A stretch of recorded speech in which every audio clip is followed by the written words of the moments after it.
Hey, hey, your guide of light to help you through the night with more of my life. But I had said in another video that I was having this conversation and it helped me put all these puzzle pieces in place. And it made me think about how sometimes we avoid talking to strangers because we're taught stranger danger, right? Don't talk to strangers. But sometimes you'll find bits and pieces of what you need to know, kind of like breadcrumbs for Hansel and Gretel, because we're not meant to fear one another. We're all actually capable of the same things, just some of us don't think about certain things, and other people are like, what? Why wouldn't you? It's empowering, whatever it is. So when it comes down to it, you've got to open yourself up to be able to conversate with a variety of people because you'll meet guides, helpers on your path. And if you avoid everyone because you fear what others might think or how it's going to affect you, you know, all kinds of aspects to it. If you walk around in that avoidance energy, you're missing so many directions. Because, like I said, you come in contact with people that you're supposed to. And for a few years, I've been wondering, why did I go through that?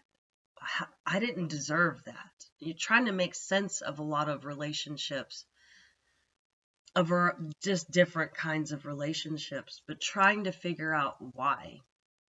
And last night it all hit me. It doesn't matter why.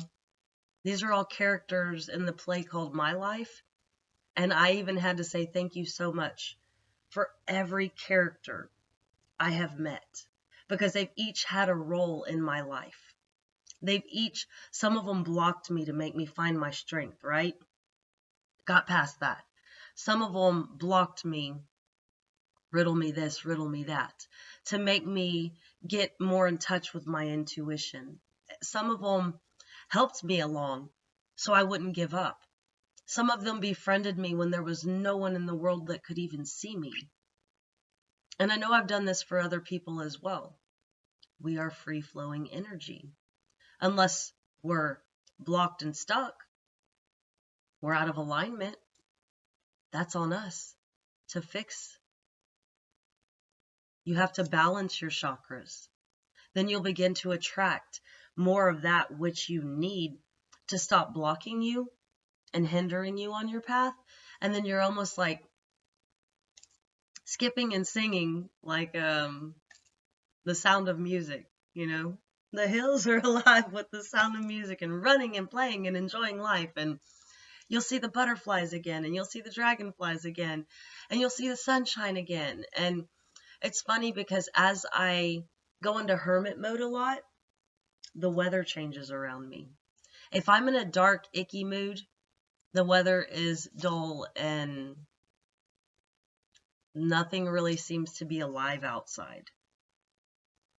But as I'm in that vibrant, high vibing, oh, life is grand. This is marvelous. I couldn't ask for more.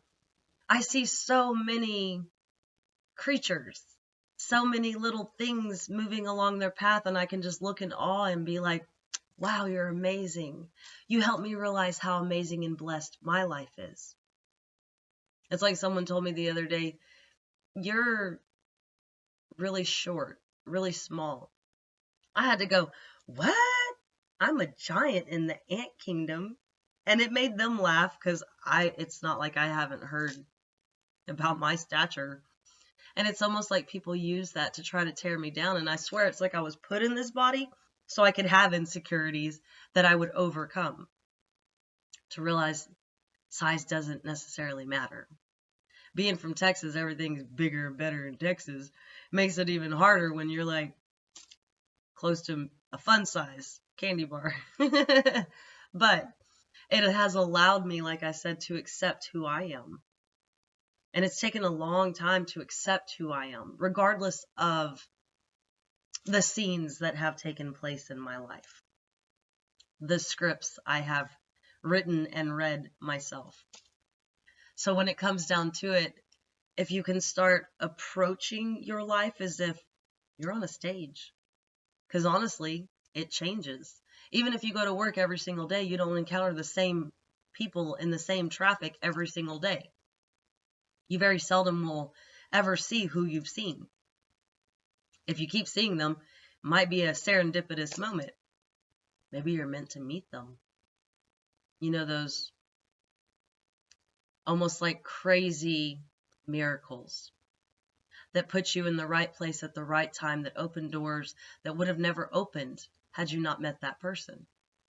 But had you not met that person, you would have never been given the grain of knowledge, the morsel, the breadcrumb to help you go, Because it's almost like we're afraid to think. I was talking to someone who told me they always left a door open when they got out of relationships. If they got broken up with, they'd end up in someone else's bed because they just really didn't want to be alone. And I thought, I didn't do that. I would go off and bawl my eyes out and tear myself apart. Why am I not good enough? Why can't it be me? Why can't I be happy? Why can't I have love? All these things. I didn't run to somebody else to validate that. And there's the possibility that's why I woke up on a spiritual journey quicker than a lot of people that I know. It's kind of why I'm alone on this path. I know I won't be alone forever. You know, I even made the comment the other day, you do whatever you need to do. I'll just keep smiling while I walk through hell. It won't last forever. Because we have to navigate our way through the darkness in order to find ourselves in that light. Once we find ourselves in the light, we understand and recognize the darkness in which we came out of. You would never understand it if you were never in it. And it's almost like that's why we're born from the darkness. And our lives are orchestrated the way that they are to help us see the light. But it takes a lot of courage. It takes a lot of strength to understand that there's something worth fighting for. And that something worth fighting for is yourself. And I know it's hard. It's hard to understand that you're going to fight that battle alone. That you're going to cry a lot of tears. Almost like Alice in Wonderland, where she was too big and couldn't get through the door and bawled her eyes out, and then she shrank down and was too small to pick up the key. By the time that it was time for her to go, she found herself in the bottle that altered everything and flowed through the keyhole. And then she found herself in a world that made no sense. None of it made any sense. The ability to change yourself and be anything you needed to be in the moment, but never what you needed to be at the exact time that you needed to be it. You're not always going to be who you need to be in the moment that you have arrived at. But when that happens for you, you get to a point where you can try to help it make sense to you. This is where you don't ask for outside influence to explain your situation, because they're not seeing it with the same eyes that you have. Like I've always told my children, no one will ever feel the same way about you about any situation. They don't hear it the same. They don't smell it the same. Vibrationally, they don't feel it the same. They are not even seeing on the same spectrum.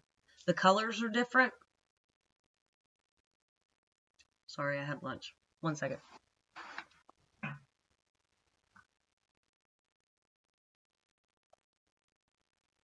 Excuse me.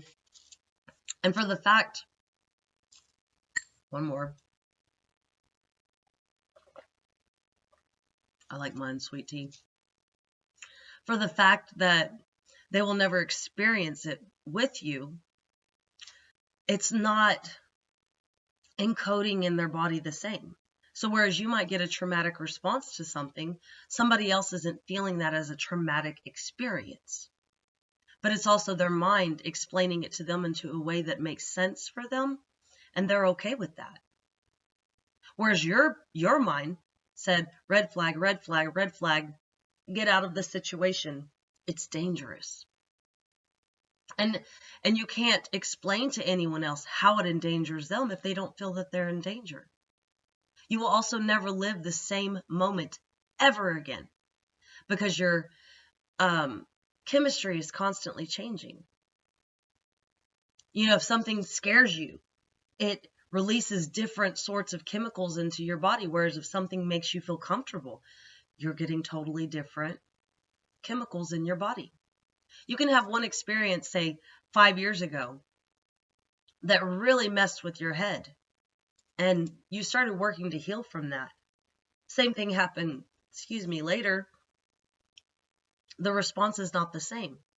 Not because you're comfortable with what happened, but because you already have been through that situation. You're more prepared for what is going to happen. And they even say if you're going to survive anything that is life-threatening, say the end of the world occurs, right? I know this is very far-fetched, but the more you've put yourself in these situations that you need to survive, maybe you've gone camping and you've taught yourself how to build fires. You go hunting and you know how to get the food that's necessary. You've learned how to forage berries and mushrooms and all these things. The person that does these things, puts themselves in survival mode, will survive. Whereas the person that sat in a laxy, lazy life of luxury, no chance. It doesn't take anything but one poison berry to just, boom, game over. So understand that regardless where you've come from, where you're at, or where you're going, things are always going to change. And the best thing you can do is focus on yourself and look for the guidance from a higher power, because when, like I said, you're looking around you, no one else felt what you felt. Nobody else understood or heard what you heard. Nobody else was triggered in the way that you were triggered. That's no fault of their own and no fault of yours. It doesn't make you any greater or any lesser. And yes, it's hard. It's hard to let go when you're so accustomed to people, places, and things that make you comfortable. But in essence, when you can let go of these things, is going to put you on a path that puts you exactly where you need to be, in exactly the right place to talk to the person you need to talk to, or hear a message that's going to allow you to go, I can forgive myself. Because when you can forgive yourself and find that you have no responsibility for anyone else, the only ship you're captaining is your own. If you have piloted yourself out of tumultuous waters, you have done an amazing job. Don't go back in a fire to save anyone. It's not your job. You are the one that has walked through the fire. You're the one that has seen the reality of life. Your life.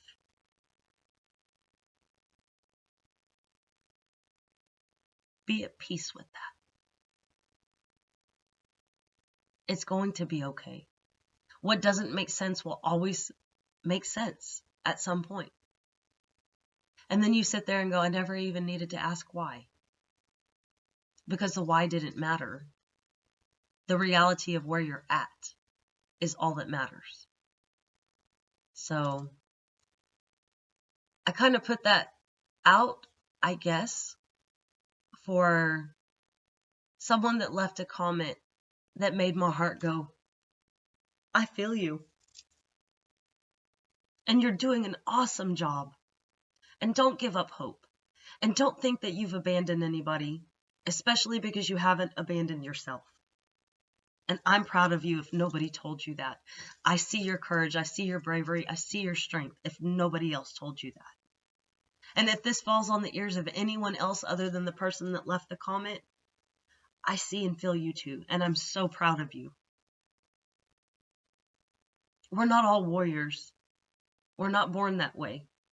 But at some point, when you have fought the demons of hell and you found yourself awakened into a place that is uncertain and you see no potential future, when you make your way through that with grace, by not going and blowing the whistle on everyone over there because no one else is going to believe you anyways, just know you have a power of love inside of you that others can't necessarily feel, accept, or understand. So I'm going to leave it at that, and I'm sending you lots of loves and hugs, because I know it hurts and I know it's hard, but you're not alone. So talk to you later. Bye-bye.